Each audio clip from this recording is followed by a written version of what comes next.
오늘 1월 5일입니다. 조선일보부터 먼저 볼게요. 조선일보 오늘은 오랜만에 김영 칼럼 말고 사설 2개 골라봤고요. 그리고 이제 어제 우리가 저출산 관련된 글을 봤잖아요. 전혀 이제 좀 반대되는 시각에서 올랐길래 한번 골라봤습니다. 그리고 한 개 더 제가 진짜 들었다 놨다 한 글이 하나 있었어요. 진짜 좀 하고 싶었는데 하루 3개는 넘지 않게 부담 안 드리기. 오늘도 4시에 손님들 오신다고 그래요. 그래서 환경사업소에서 간식 들고 오신답니다. 예. 조선일보부터 보겠습니다. 이게 조선일보 사설이요. 대략 한 3분만 그 페이지에 머물러 있으면은 화면이 닫혀요. 로그인해서 회원가입해서 보라고. 그래서 제가 그동안 조선일보 사설을 갖다가 그래서 안 골랐어요, 잘. 근데 어쩔 수 없이 회원가입을 해야 될 것 같습니다. 제가 대표로 할게요. 대표로 가입해서 제가 뽑아가지고 드리니까 따로 회원가입 하실 필요는 없어요. 왜 그러냐면은 아시겠지만은 전에도 말씀드렸지만 2000년대일 겁니다. 조선일보 없는 아름다운 세상이란 단체 지금도 있나 모르겠어요. 그런 단체도 있어서 조선일보 없는 아름다운 세상. 이건 오해하지 마세요. 자, 조선일보를 싫어하는 입장에서 하는 얘기예요. 조선일보가 언론이라면 우리 집 두루마리 휴지가 8만 대 장경이라는 얘기도 있어요. 예. 그만큼 조선일보를 싫어하는 사람들이 많아요, 사실은. 왜곡 보도의 논란도 많았고 가장 보수적인 논조를 가지고 있기 때문에 진보 진영에서는 정말 극혐하는 신문입니다. 일부 진보 정치인들은 아예 조선일보하고 인터뷰 자체를 거절하는 경우도 있고 옛날에 누구였더라 어떤 정치인 같은 경우는 이게 마이크를 들이밀고 이제 인터뷰 같은 걸 하려고 그러니까 어디 기자세요? 아, 조선일보입니다. 아, 조선일보하고 인터뷰 안 해요. 이런 분도 있었어요. 기억이 안 나는데 그런 사람도 있었고 가장 보수적이고 가장 공격적이에요. 그런데 조선일보를 싫어하는 사람들조차도 인정하는 게 있어요. 뭐냐? 조선일보는 개소리를 참 우아하게 한다고 그래요. 개소리를 우아하게 한다. 말하는 내용은 개가 짖는 소리나 다른 게 없는데 우아하게 한다. 제가 말씀드렸던 것 같은데 언론계 삼성이에요. 그러니까 언론고시 준비하는 애들이 중복에서 합격을 하면 다 조선일보 갑니다. 제일 똑똑한 애들은 조선일보 간다고 보시면 돼요. 왜냐? 급여 수준이나 후생복지가 거의 뭐 삼성급으로 엄청나게 잘해준다고 그래요. 그만큼 또 이제 좋은 기자들이 많이 가기 때문에 설령 이제 반대 지정에서 봤을 때는 개소리를 할지언정 실력은 있다. 어제 말씀드렸지만 그 대한민국에서 가장 유명한 영화평론가 이동진 기자도 조선일보에서 기자 생활했어요. 조선일보에서 영화 칼럼을 쓰다가 지금은 나온 걸로 알고 있는데 어쨌든 그래도 조선일보 제가 이거 안 볼 수는 없으니까 제가 대표로 회원 가입을 해가지고 혹시 이제 좋은 글 있으면 뽑아보도록 할게요. 자, 우리가 너무나 이제 피부에 와닿는 내용일 수도 있습니다. 지방 공직자 15%가 지방의 부패를 경험했다. 국회도 조사해 보길. 저는 딱 제목 보는 순간 속으로 그랬어요. 니들은 언론 니들은 니네가 더 큰 문제야. 자, 성급하게 일반화를 할 수는 없겠지만요. 특히 지방의 얘기가 나서 말인데 다 그런 건 아닙니다. 절대로 좋은 분들도 있어요. 드물긴 해도 지방 언론 기자들이 참 정말 할 수 있는 못된 짓들은 다 골라가면서 하고 다니고 그렇습니다. 얼마 전에 인근 군이었죠. 저 북쪽에 있는 인근 군의 그 출입 기자가 갑질하고 온갖 못된 짓 다 해가지고 이제 기사 터져가지고 결국 그 기자 아웃됐어요. 네. 아무튼 볼게요. 내용은 뭐 그렇게 간단하고요. 이거는 고른 이유가 뭐냐면 일단 지방의회에 대한 내용이기 때문에 고르기도 했지만 4개 달라고 돼 있잖아요.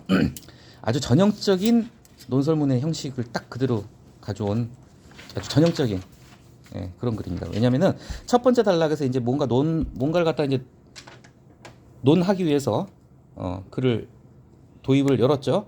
일단 현황을 갖다가 설명을 했습니다. 항상 이런 현황은 뭔가 이렇게 사설이나 칼럼에서 뭔가 문제점을 갖다 지적을 하고 대안 제시를 하기 위해서는 뭔가 이슈거리가 있어야 되겠죠. 뭔가 최근에 그래서 바로 나오죠. 국민권익위원회에서 조사 결과. 자, 우리 시의회 같은 경우는 자랑스럽죠. 진짜 전국에서 기초에 딱 3군데 1등급 받았는데 우리가 받았습니다. 국민권익위원회 조사 결과 자 이렇게 됐다. 자, 근데 여기서 주목할 건 뭐냐면요. 15%라는 숫자를 주목해 보세요. 15%는 우리가 딱 체감하게 그렇게 큰 숫자가 아니잖아요. 그죠? 15%가 부정부패를 경험한 것으로 나타났다. 이 15%만 가지고는 독자가 좀 얼른 공감을 못해요. 15%밖에 안 돼. 이 생각밖에 못한다는 거죠. 그런데 그래서 뒤에 부연을 해준 거예요. 통계를 갖다가 인용할 때 통계 자체 숫자가 들어가는 것도 중요하지만은 비교치가 들어가면 더 좋다고 그랬잖아요. 바로 비교가 들어갔어요. 그러니까 이 첫 문장만 가지고는 누가 봤을 때 15%밖에 안 돼 할 수 있지만은 뒤에 바로 보강을 해주죠. 같은 기간 전체 공공부문 종사자 2%만이 업무 관련 부정부패를 경험했다고 한 거는 7배가 넘죠. 여기서 7배라는 게 이제 포인트죠. 그래서 여기서 이제 두 번째 문장을 읽으면서 독자는 심각하구나는 걸 이제 느끼게 되겠죠. 짐작은 했지만 이 표현 자체가 일단 약간 색안경을 끼고 들어가는 거예요. 지방의 부패라는 게 만연해 있고 비일비재하고 다들 그냥 공공연한 사실이다 이런 얘기를 이제 짐작은 했지만 이런 표현을 한 거죠. 그래서 부패 심각하다. 자, 그래서 두 번째 단락에서는 첫 번째 단락에서 어떤 현황을 갖다가 간략하게 얘기를 하고 두 번째 단락에서 구체화 1입니다. 이제 굳이 제가 이제 이름을 붙이면 구체화 1. 근데 구체화에도 단계가 있어요.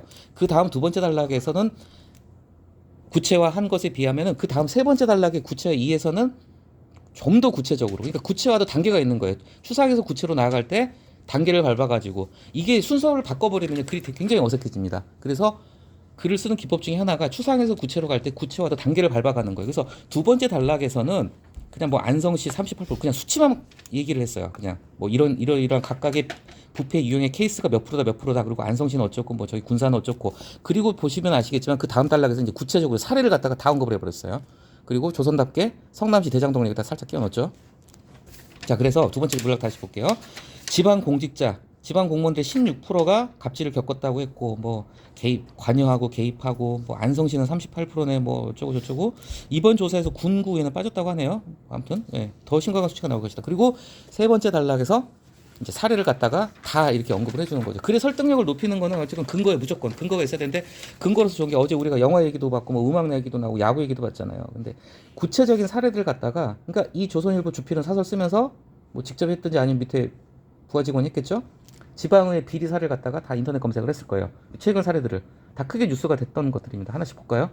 자, 출범 직후부터 여야가 의장 자리 다툼을 벌여 1년 4개월 위협 상태로 있다. 이거 뭐 자주 있는 일이죠. 그리고 자, 구의원들은 의정비 400만 원 가까운 의정비를 다 갔다. 뭐 성남시 구속됐고 뭐 별거 다 있죠. 김제의회에서는 이거 유명한 사건이었죠. 남녀 의원 간의 불륜을 저질렀어요. 그 이제 불륜 관계가 안 좋게 끝났나 봐요. 그래가지고 이제 서로 막 고성 지르고 싸우다가 둘 다 아웃됐죠. 아무튼 이렇게 구체적으로, 그러니까 독자는 읽으면서 첫 번째, 두 번째, 세 번째 단락으로 오면서 이제 공감을 하는 거예요, 그죠? 참 지방의회. 그래서 이런 뉴스가 나올 때마다 단골 댓글이 있죠. 지방의회 무용론. 실제로 그 학자들이나 언론인 중에서 주장한 사람들도 있어요. 우리나라 지방자치 구조가 3단계 구조잖아요. 기초의회가 있고 광역의회가 있고 그리고 위에 행정안전부가 있고, 이게 굉장히 중첩적으로 낭비라는 거, 비효율이라는 얘기를 많이 해요. 그래서 일각에서 이제 이런 주장을 하시는 행정학자들도 있어요. 지방자치단체를 갖다가 기초의회, 기초자치단체, 광역자치단체로 가지 말고 그 중간 크기 사이즈로 해가지고 한 단계만 가자. 쉽게 얘기하자면 이제 그렇게 되면 어떻게 되겠어요? 그러면은 경기도가 없어지고 동두천도 없어지는 거죠. 간단히 말하자면 의정부, 양주, 동주를 합쳐가지고 하나의 어떤 중급 규모의 지자체를 만들어서 직접 이제 행안부가 있고 그 단계를 갖다 줄이자는 얘기도 있는데, 이게 말처럼 쉽지가 않겠죠. 그렇게 엄청난 이제 행정 비용이 드니까. 자, 어쨌건 그래서 자, 기승전 항상 사설은 마지막에 대안 제시, 어떤 뭐 방안을 제시해야 되겠죠. 이런 문제점. 자, 지방을 이렇게 썩어 빠졌으니 뭔가 개선을 해야 되겠죠. 이제 그것에 대한 대안을 제시하는데, 이 글을 쓴 사람이 직접 본인의 생각을 얘기하기보다는 권익위에서, 바로 이번에 조사한 데가 이제 권익위였죠. 권익위의 마련한 대책, 뭐 시행하겠다고 한 권익위의 대책을 갖다가 이제 가지고 왔어요. 그걸 제대로 하라 이거죠. 자, 근데 그러나 우리 정치 구조상 이게 중요합니다. 다 그런 건 절대 아닙니다. 우리가 그렇다는 건 절대 아니에요. 지방의원의 부패는 지역구 국회의원과도 연결돼 있을 가능성이 있다. 단지 있는 게 아니라 높죠, 상당히. 이게 정말 좀 직설적인 표현을 썼는데, 자, 다시 한번 말씀드립니다. 우리는 안 그렇습니다. 우리는 안 그럴 수도 있습니다. 지방의원들은 국회의원들의 거의 뭐 하수인, 졸개, 심한 표현이지만은 거의 그 급으로 부려먹는 데도 있어요. 나오죠? 행동대원, 선거운동원. 이거는 고질적인, 왜냐하면 지역구 국회의원이 당협위원장을 하면서 공천권을 가지고 있으니까, 공천권이라기보다는 어떤 공천에 있어서 이제 영향력을 행사할 수 있겠죠. 그러니까 그래서 심지어는 국회의원에게 돈을 주기도 한다. 뭐 다 그런 건 아니에요. 하지만 그런 경우도 많습니다. 공천 대가로 돈 주기도 하고요. 잡아내기 힘들겠죠. 이거 순전하게 계좌이체 하겠습니까? 비타 500박스에 넣어서 줄 텐데, 그죠? 자, 하지만 권익위는 국회의원은 건드리지 못한다는 거. 이유가 재밌죠. 왜냐? 너네 청정도 조사할 게 예산 세워줘. 그러면 국회의원들이 세워줄 건가? 그런 이유를 댄다. 그러니까 엄두도 못 내고 있는데, 이번 기회에 너네 국회도 한번 털어보자. 이 얘기를 갖다가 마지막에 얘기를 했습니다. 마지막 문장에서 이거 굉장히 좋은 표현입니다. 국민이 달리 볼 것이다. 뭐 바람직하다. 그렇게 하면은 뭐 좋을 것이다. 뭐 박수를 받을 것이다. 이런 표현, 여러 가지 표현 쓸 수 있겠죠. 근데 달리 볼 것이다. 그동안 봐도 니네가 제법인데 뭐 안 하던 짓을 하네. 이렇게 다른 시각으로 볼 것이다. 그래서 조선일보 사설 봤고요. 바로 경향사설 가겠습니다. 자, 제가 특정한 정치적인 색채가 강한 글은 제가 웬만하면 피하려고 하는데 이거 같은 경우는 제가 고른 이유가 뭐냐면은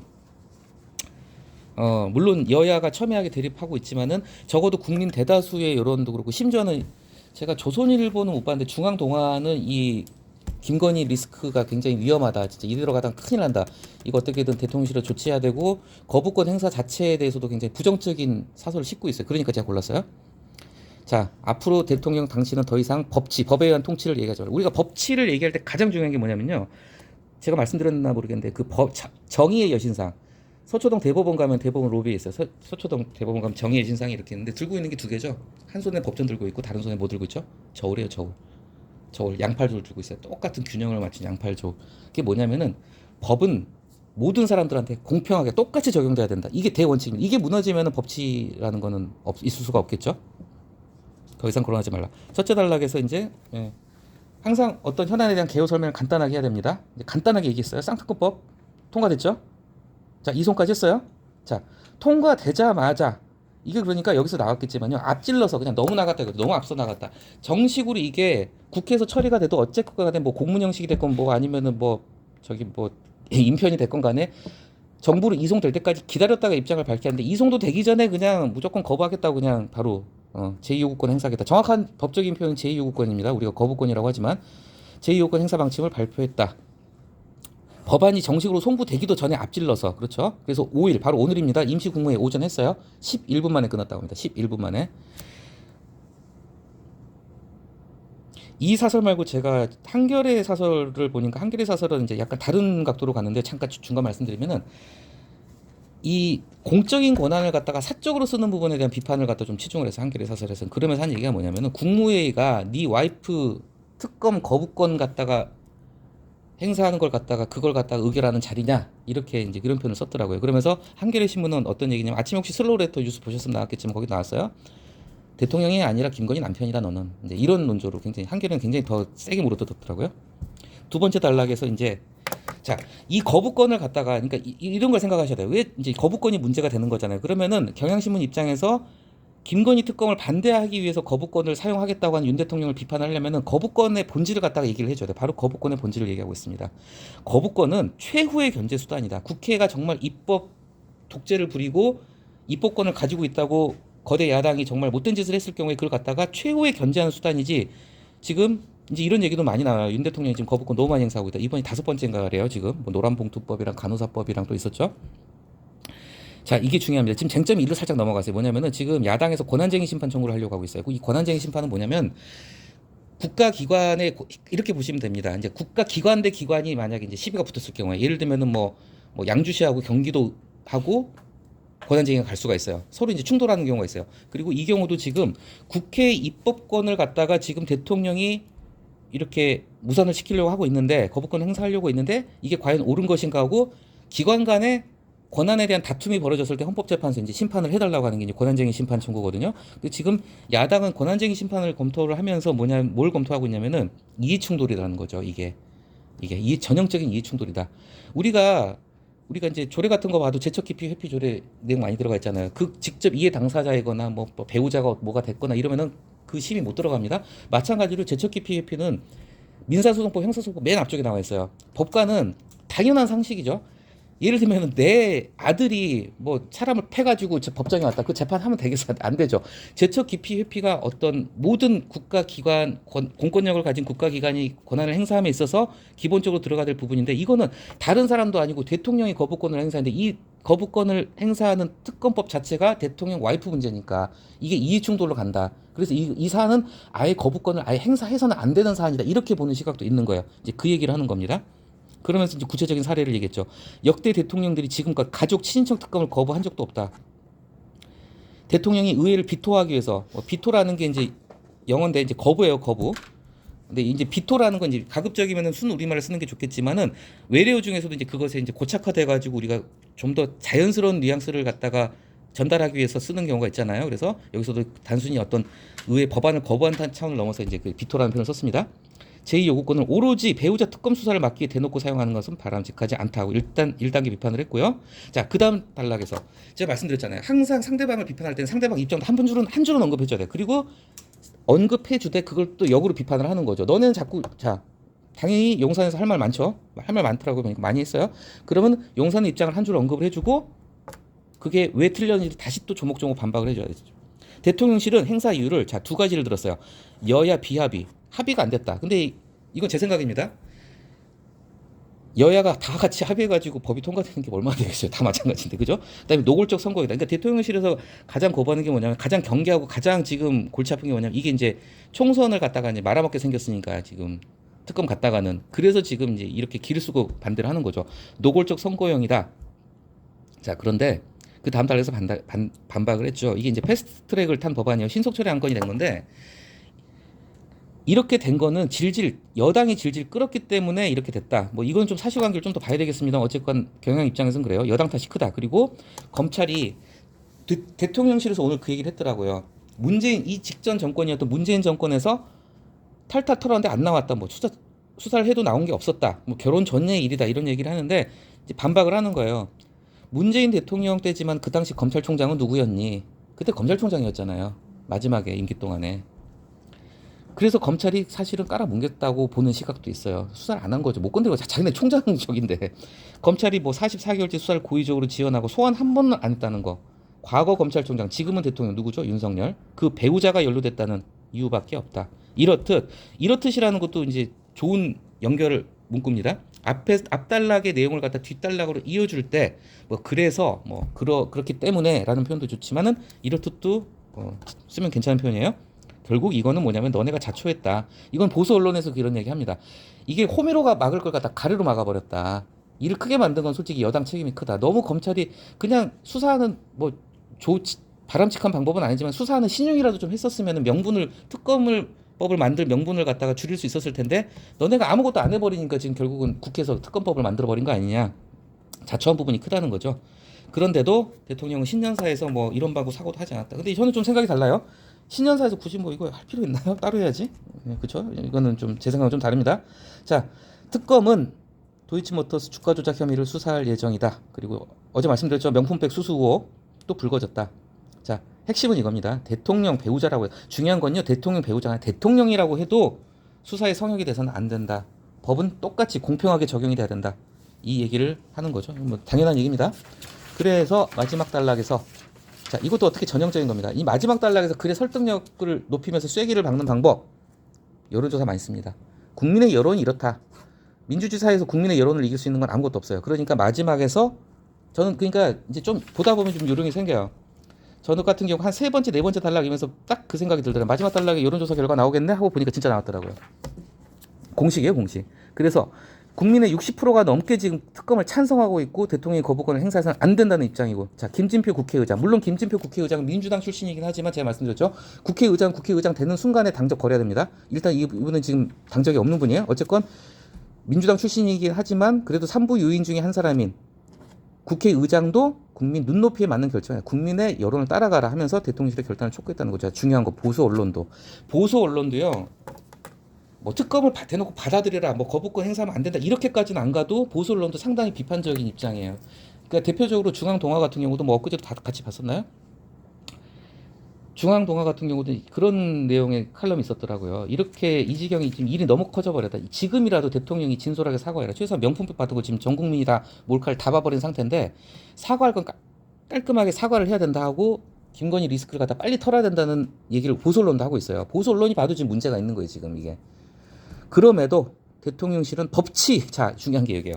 법치 운운하면서 거부권을. 근데 그 법치라 제가 말씀드렸죠. 양팔 저울 얘기했죠. 너는 법치에 얘기할 자격 없으십니다라는 얘기를 한 거예요. 법은 똑같이 적용되는데 어떻게 법치를 운운하면서 거부권을 행사할 수가 있냐. 그렇죠? 윤 대통령은 공정과 상식, 윤 대통령의 국정 운영 철학입니다. 공정과 상식, 법치를 앞세워서 정치를 시작했죠. 그런데 그래서 어제 그래도 나왔지만 윤석열 대통령을 우려스럽게 바라보는 시각은 그거예요. 윤석열 대통령이 정치에 들어온 지 불과 1년 만에 대통령이 될 수 있었던 건 뭐냐면은 국민들은 그가 평검사 시절에 보여준 그런 멋있는 모습에 매료가 됐거든요. 나는 절대 사람한테 충성하지 않습니다. 그리고 정말 검사실에 정말 멋있게 진짜 성역 없이 수사를 했던 사람이에요. 근데 정작 본인 문제가 되니까 이렇게 말을 바꾸고 태도가 바뀌니까 국민들은 많이 실망을 한다는 거죠. 그래서 자, 마지막 문장에서 엇가는, 이거 잘 안 쓰는 표현인데 괜찮은 좋은 표현입니다. 쉽게 얘기하자면 국민 뜻에 어긋나는, 국민 뜻을 거역하는, 국민 뜻과 거꾸로 가는 뭐 그런 뜻인데, 엇가는 잘 안 쓰는 표현인데 이런 표현을 갖다가 이런 기회에 배워두면 좋겠죠. 엇가는, 뭐 엇나가는 하고 똑같은 표현이죠. 엇가는 거부권 행사 다시 생각해 보세요 라는 얘기였고요. 계속 갑니다. 매경 데스크, 이 글은 뭐 그렇게 뭐 글 자체가 막 문장이 좋거나 그런 건 아니었어요, 솔직히. 뒤에 제가 말씀드리겠지만 이거 비문 하나 등장했습니다. 찾으셨나요 혹시? 비문 있어요 뒤에. 비문 있고 부적절한 표현도 있고, 이건 제가 봤을 때 교육을 제대로 안 본 것 같습니다. 자, 이 글을 꼽은 이유는 뭐냐면, 어제 우리가 봤던 저출산에 관한 글은 약간 기존의 통념하고는 다르게 저출산 돈 써야 된다, 약간 경제적인 관점에 접근을 해야 했잖아요. 비용, 어떤 출산에 따르는 비용, 여러 가지 그런 불이익 때문에 애를 안 낳으려고 하니까 그것을 상쇄시킬 수 있게 경제적인 혜택을 자꾸 줘야 된다. 이걸 갖다 기본적으로 깔고 들어가죠. 물론 어제 글의 주제는 그게 핵심이라기보다는 어떻게 보면은 계층 간의 이동 사다리를 갖다 복원해야 된다는 게 핵심이긴 했지만, 어제 글의 논조는 돈 써야 된다. 돈 써야지 저출산 문제 해결할 수 있다는 게 핵심인데, 요 글은 이제 반대의 시각이기 때문에 제가 그래서 골라본 거예요. 자, 그리고 첫 번째 단락에서 늘 말씀드리지만요, 어떤 글을 써야 되겠다 싶으면 기본적으로 인터넷 검색을 해야 됩니다. 그래서 일단 숫자를 찾아요. 글이라는 거는 가나다라 마바사 문자로 돼 있지만요, 그 글에 숫자가 많이 들어가면 들어갈수록 글의 신뢰도가 높아질 수밖에 없어요. 글의 때깔이 좋아지죠. 그리고 제가 말씀드렸죠, 글의 어떤 통계치를 인용할 때는요, 소수점 둘째 자를 인용하는 게 좋다고 합니다. 이건 제가 한 말이 아니라 글의 신뢰도를 높이는 방법 중에 제가 옛날에 봤던 내용인데, 글의 신뢰도를 높이려면은 숫자를 인용할 때 반드시 소수점 이하 둘째 자리까지 써라, 이런 얘기가 있어요. 그럼 뭔가 있어 보이거든요. 그 숫자가 설령 틀렸다 하더라도. 합계 출산이 0.7 나왔죠. 그리고 뭐 2.1명 다 설명부터 다 읽어보시면 아실 거고요. 236개국 중에서 235위라고 합니다. 자, 재작년 통계. 왜 재작년 통계라고 했을까요? 작년 통계는 아직 구체적으로 안 나왔겠죠. 올해 시작된 지 얼마 안 됐으니까. 이렇게 보면 좀 확실히 심각성이 느껴지죠. 37만 3천 명이 돌아가셨는데 태어난 애들은 24만 명 9천 명이다. 인구 12만 명이 한꺼번에 그냥 날아간 거다. 끔찍한 얘기입니다. 뉴욕타임스는 한국의 이 같은 상황을 두고 흑사병, 집단 자살, 굉장히 끔찍한 표현을 썼어요. 흑사병 얘기는 제가 이따 좀 따로 한마디 좀 드리겠습니다. 자, 두 번째 단락에서 자, 비판하고자 하는 게 뭐냐면 돈 쏟아붓는 게 문제라는 걸 갖다 이 글은 비판을 하는 거예요. 그러면서 이제 구체적인 얘기를 다 씁니다. 자, 2005년에 무슨 위원회가 출범하고 거의 뭐 323조 원을 갖다 쏟아붓고, 그런데도 불구하고 아무 효과가 없다는 거죠. 헛돈 쓰고 엉터리 정책만 남발한 거다. 뭐 이렇게 비판을 했어요. 자, 여기서 비문이 등장을 합니다. 두 번째 문장 보세요. 그런데 그 결과는, 자, 이 글의 주어를 한번 찾아보세요. 그 결과는, 자, 또 이게 주어 같아요. 근데 뒤에 보면은 2002년도 50만 명이다. 이거는 수식어 그냥 빼고요. 출생자 수가 줄었다. 주어가 두 개가 돼버린 거예요. 이거 완전한 비문입니다. 이거는 진짜로. 이걸 갖다 고쳐 쓰려면 어떻게 해야 되냐면요, 그런데 그 결과는 뭐 출생자 수가 절반 이하로 줄어든 것으로 나타났다라고 하든지, 그 결과하고 그냥 콤마 찍으면 돼요. 그 결과 콤마 줄었다. 간단히 는을 빼고 는 대신에 콤마 찍으면 됩니다. 그 결과 콤마 출생자 수가 줄었다. 이 문장은 잘못된 문장입니다. 100%. 출생자 결과는 출생자 수가 줄었다. 주어가 몇 개야 여기? 주어가 두 개 나오면 안 되겠죠? 그 다음 문장도 어색해요. 자, 잘 읽어보세요. 자, 뭐 폄하라는 건 아니지만 거기 지나치고요. 자, 헛돈 쓰고 엉터리 대책만 남발했다고 비판해도 할 말이 없다.